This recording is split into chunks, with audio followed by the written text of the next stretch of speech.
Aydarus College at the University of Oxford, researching Russian foreign policy towards the Middle East.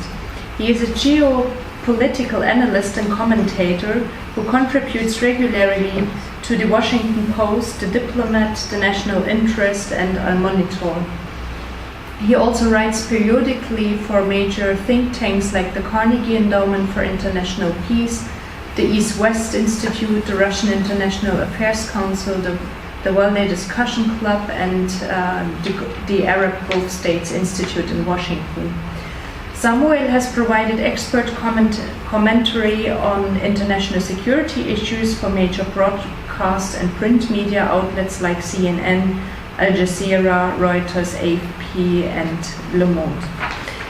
He has briefed the NATO Intelligence Fusion Center, US Department of State, and the French Ministry of Defense Academy on matters pertaining to Russian foreign policy. So thank you for coming. Okay, so thank you so much, first of all, for the invitation to come here to speak at the academic forum. It's truly an honor to be here. And thank you also, Amira, for the kind introduction. So today I'm going to build on Noel's speech and look at the next phase and talk about Russia's contemporary geopolitical involvement in southern Yemen and what that might mean for the struggle for independence. Because Russia, since the end of 2017, when the Southern Transitional Council was created and became the dominant unified body that represented most of the South, Russia has been paying more attention to this region after a prolonged period of disengagement. And you can see that attention by official statements and also the pattern of meetings.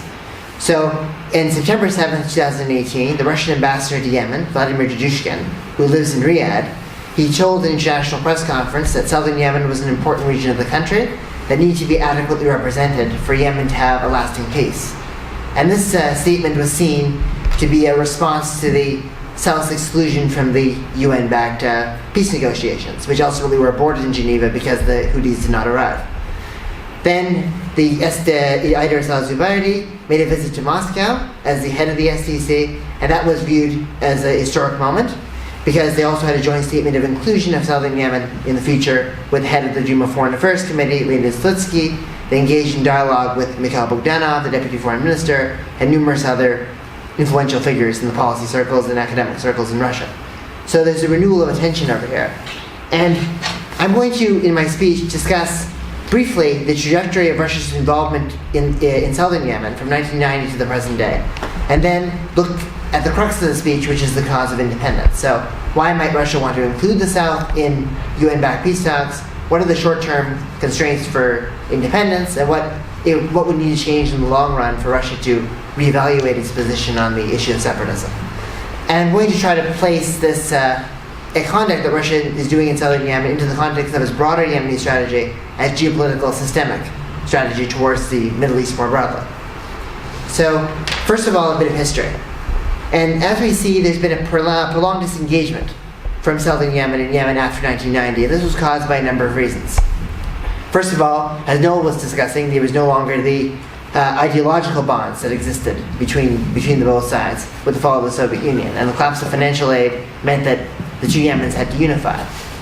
Secondly, Russia had tried to cultivate close relationships with Ali Abdallah Salih, even though some of the Yemeni officials who were there at the time might have wanted a more hardline anti-Western government in Russia.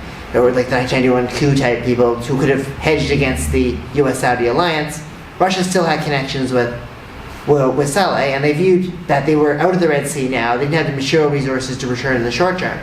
But if they could in the long term, having a good relationship with the Yemeni government would be their way back into Aden and into that strategically important region. Thirdly, there was a relative indifference from Saudi Arabia towards southern Yemen, and the relationship between the Saudis and the Yemenis under Saleh was quite hostile during the 1990s. So Saleh had not supported the military intervention against Saddam Hussein in Kuwait, and this created quite a problem. And Russia wanted to balance closer ties with the Saudis and also redress the problems in the relationship that emerged due to the Saudis' arming of the Mujahideen and their support for Chechen separatism. So they had normalization in 1992, And one of the only, but at least from the perspective of Russians I've talked to, Russian policymakers, one of their only bargaining chips at the time was their close connections and their history in Yemen, which is a key security issue for the Saudis, and their relationship, in particular, between North and South.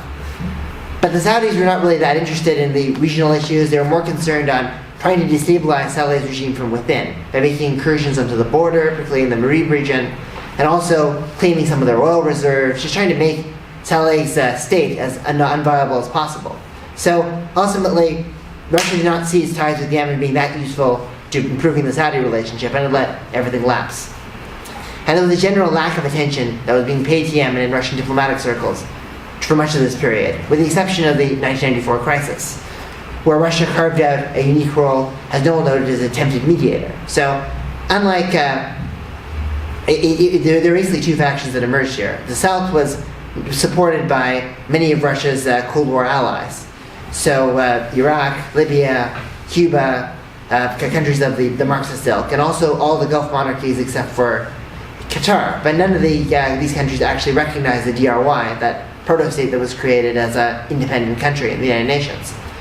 But at the same time, Russia was trying to improve relations with the US, and the US was pro-Saleh, and as was Iran was pro-Saleh, which was the other partner. So Russia didn't really want to pick a side, but it instead worked in the Security Council to advance itself as a mediator. So it held talks in Moscow, hosted by their foreign minister, Andrei Kozyrev, that brought Ali Nasser Mohammed, a representative of Saleh's government, to the table. They drafted involved in the drafting of UN Resolution 931 for a ceasefire, and they were effectively signaling and raising a siren about the humanitarian issues in Aden, caused by Saleh's shelling. So the issues in Aden, those problems were given attention by the Russians. But this mediation broke down, and it was broke down with a bit of embarrassment too, because it was revealed subsequently that the Russians had funneled MiG-29s to the Saudis for resale in southern Yemen, which made their neutrality position a little bit hypocritical in some ways. And there was a view that they were so desperate for hard currency that there may have been a problem with this, right? Trying to get in closer to the Saudis. So after that, you really see basically a disengagement. So the Russians had a parallel track strategy in the early 2000s of engaging with both the Saudis and the Yemenis. So Putin had two meetings with Ali Abdallah Salih in 2002 and 2004, which talked about a return to the Red Sea. But it didn't really result in anything more than just dialogue and some long-term trade agreements. Hadi was strongly supported by the Russians in 2012, but the Russians also were acutely aware that the Southern movement had not signed on to his election and to him being the uncontested leader. But Hadi had a meeting with Putin in Moscow, and he had a discussion with regards to the Southern issue. He mentioned the Southern issue by saying that Yemen's got a lot of tribalistic differences, it's got a lot of regional differences that, if left unchecked and left unfettered, could lead to a potential civil war. And I think at this point in time, Hadi was trying to court Russian security assistance and make him part of Russia's broader agenda of creating secular authoritarian governments in the region, like one of these autocratic allies. But the Russians didn't really respond to this very much. Putin didn't even reply to that regionalism issue. And then there was a letter from the Southern movement to Moscow after the Houthi coup d'etat in November of 2014, where they had to remind the Russians of their historical connections, because it seemed as if they were a bit detached. And this went unanswered. There wasn't even a meeting with the junior consulate official in Aden after this. And as Paul Saunders, who's an advisor to the Bush administration on Russian policy, noted, it was seen as an embarrassment by many people in the South that the Russians didn't reply to this. It was quite an awkward situation. So it's important to notice that anything that's happened in the past year and a half is markedly more than what we've seen, with the exception of 94, in the past 30 years. So I think this is an interesting time to be looking at this. So now I'm going to be moving to the crux of the speech, now that I've laid out this post-1990 context. I'm going to be exploring, first of all, will Russia want to include the South in the UN peace negotiations? And secondly, would it want to make a final decision on independence? So this is a two-step process. Russia's strategic interests, opportunism, is going to play a big part, as Noel had mentioned, in the past, and it is in the present too. And some of the rhetoric coming from politicians suggests that they might want to eventually support the SDC as a representative of the South in future peace talks. But it's currently wary about supporting South Yemeni independence, at least in the short to medium term. And I'll explain why these things are. And ironically, some of the catalysts that could encourage the SDC to come to be included in the peace talks are paradoxically some some of the very restraints that could lead to independence. So I'll explore that interlinkage and that contradiction as we move forward. So why might the Russians want to support the STC's inclusion in the peace talks? Well, there's three reasons here that I think really stand out, because I think that Russia views the southern issue less in terms of historical terms, less about rectifying some sort of injustice, but more in strategic geopolitical terms. And obviously, the location of southern Yemen is very desirable because the STC now has seen as the de facto control over Aden, at least since February 2018. And the Soviet Union viewed, obviously, South Yemen as the gateway to an entry point into the Horn of Africa, into the Red Sea, the Bab el-Mandeb, and the Gulf of Aden. So in 1967, when the Marxist state was established, they used that as a beachhead to enter Ethiopia and Somalia. And they were the first superpower, the first great power to really make those incursions into the Horn of Africa. Then, after Siad Barre defected to the US with the Al Aden War in 77, the Shah fell on the Indian Ocean side, there was a lot of insecurity about the Soviets' naval presence.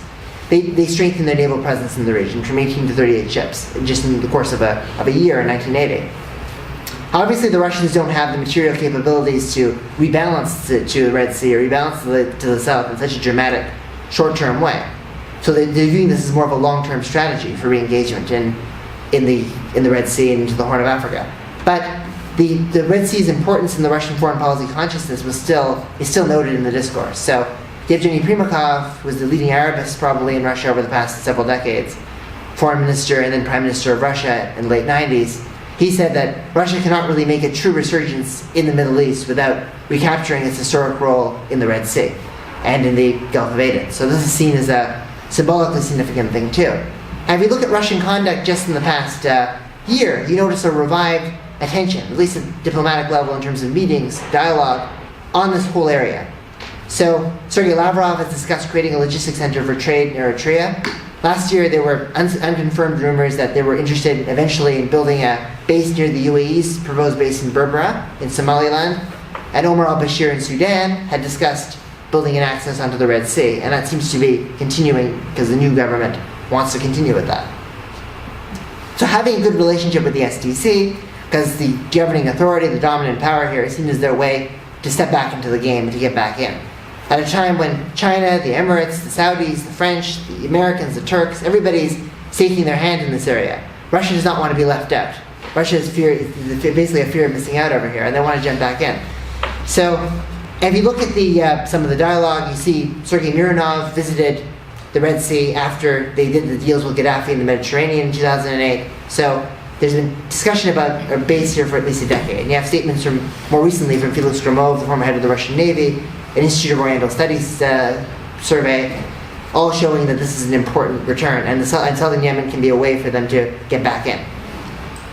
Secondly, the second opportunistic motive, or the second geopolitical motive that might want them to bring the South to the talks, give them representation in exchange for some kind of diplomatic strength, would be to strengthen their bilateral relationship with the United Arab Emirates.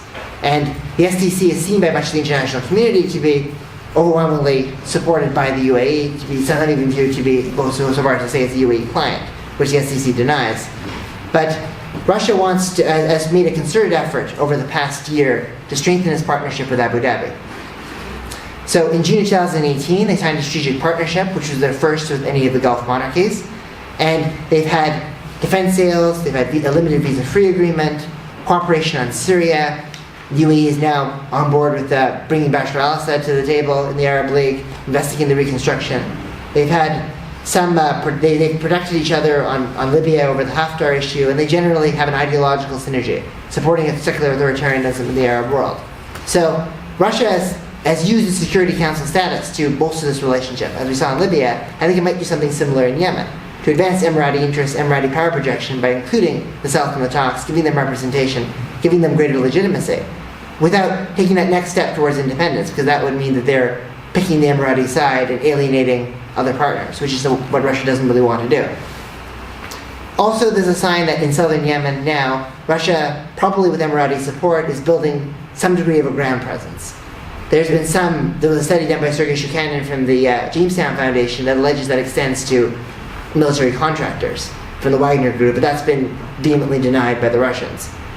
But there is more evidence that there are so people there who are involved in supporting humanitarian initiatives, food supplies, oil development, and other things as well. So there's like some, the slides are, yeah, here, that bit's back now, yeah.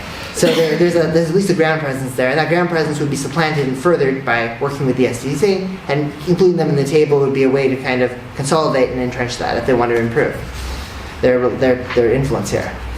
And thirdly, Russia has pursued a policy of universal engagement in Yemen since the beginning of the crisis. So like in 1994, where it remained at least nominally neutral, in 2015 there was UN Resolution 2216, and it was the only country out of 15 countries that were there to abstain from that, because it believed that it would lend to one side. It effectively blamed the Houthis for the civil war, the escalation, and imposed arms embargoes on them. They wanted to be dealing and engaging in dialogue with all factions and having this political solution mantra. That's what they've been trying to promote. I think in some ways there's a lot of double standards here, because just a few months later, the same rationale that Hadi used to bring the Saudis an invitation by consent was used by the Russians to intervene in Syria. But they've had a lot of dialogues over the past 18 months with many different factions, so al-Zubaydi's visit must be viewed in that context. So in December of 2017, they engaged with the Muslim Brotherhood, al-Islah.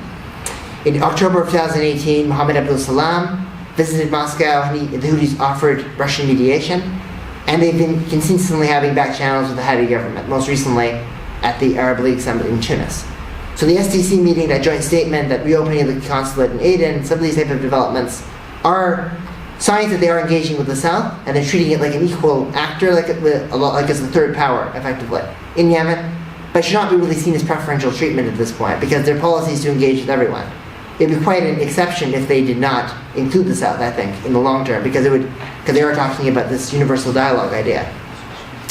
The reasons why I think they've been delaying the inclusion themselves has probably been the perception in much of the international community that there's really no one Southern voice.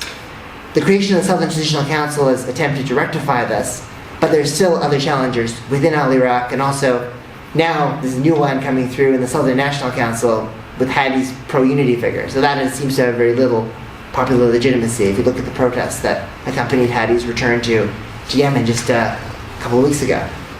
So there's a policy of universal engagement, this belief transactionally, and that they could use their ties with the SDC and inclusion as a quid pro quo to get back in the Red Sea, get consent for a base there, and also get stronger ties with Abu Dhabi. But there are some obstacles, major obstacles, in the short term and medium term to independence, and that's what I'm going to discuss now. And as you'll see, there's overlap here. So I mentioned my first reason for why they might want to include them in the UN was they want a role in the Red Sea. But paradoxically, if Yemen is to play a part in that, they appear to be moving from reverse now. So instead of Yemen to the Horn of Africa, it seems to be from the Horn to Yemen. They need to have stability in the country.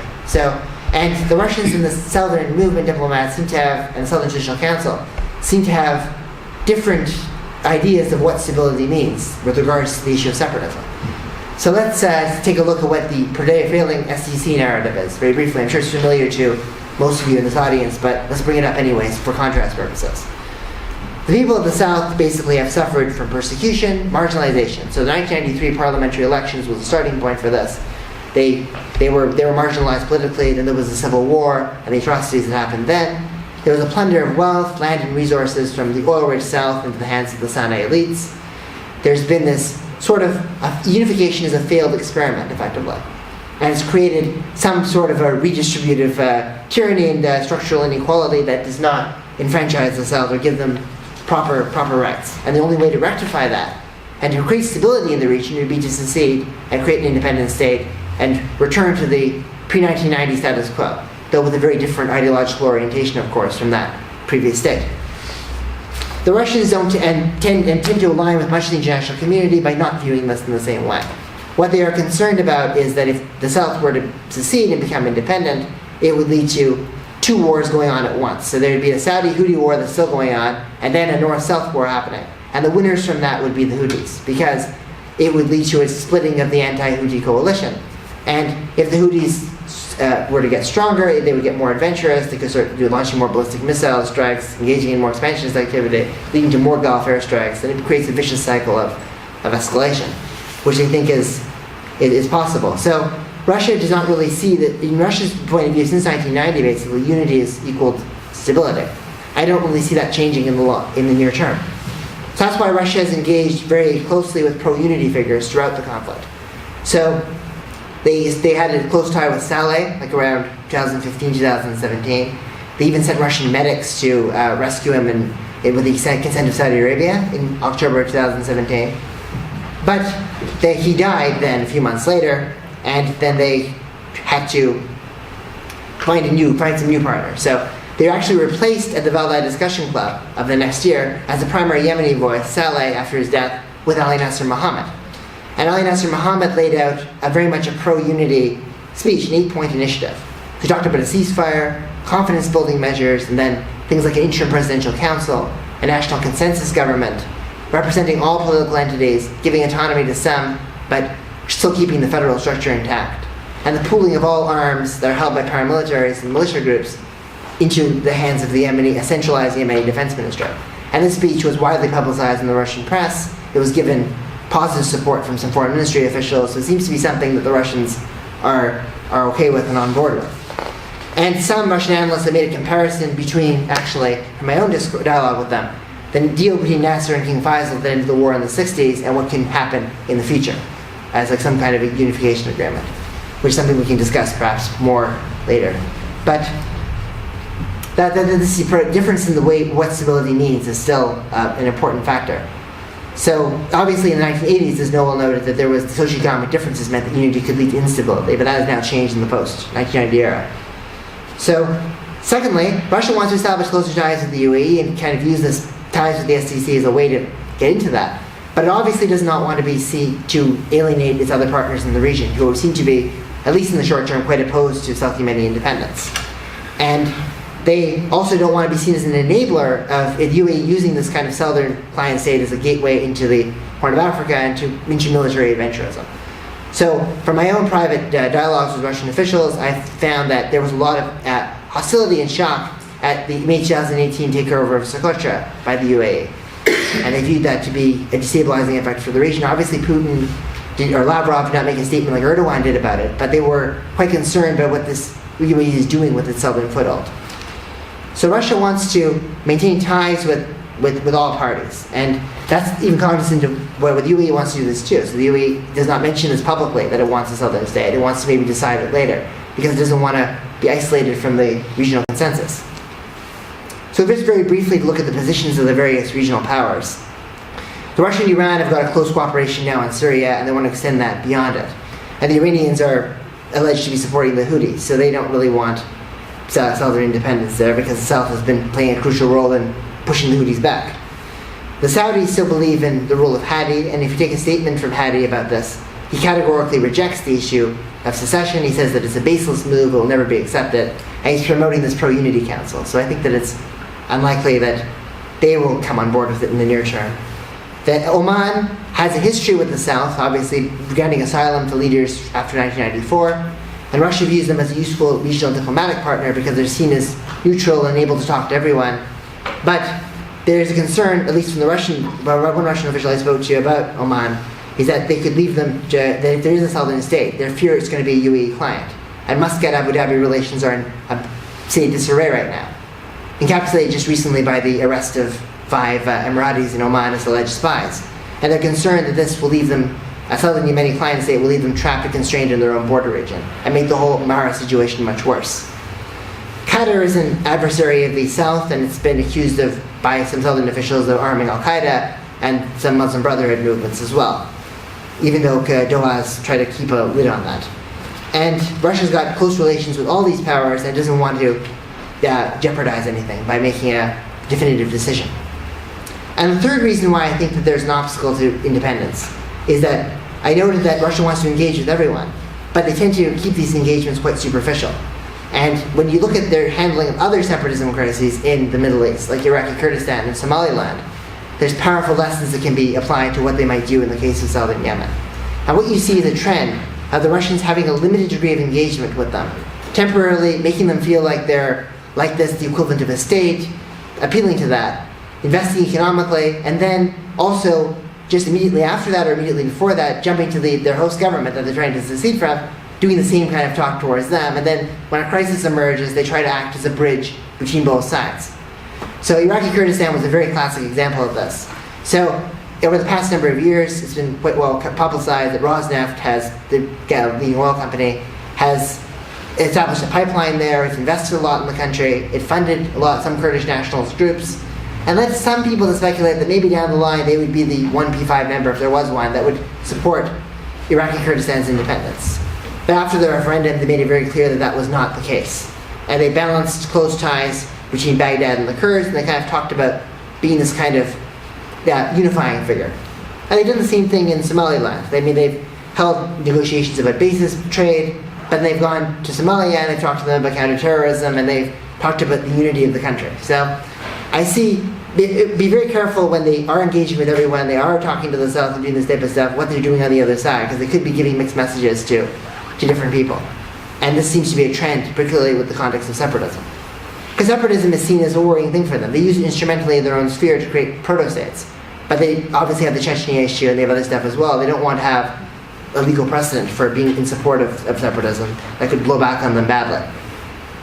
So I see them doing something similar in Yemen, engaging with all sides. Aden alone has fallen into the control of the Hadi, the Houthi government, Houthis, and the SDC over the past 4 years. So they want to play sides off each other and not really pick a side. That seems to be the short-term role here.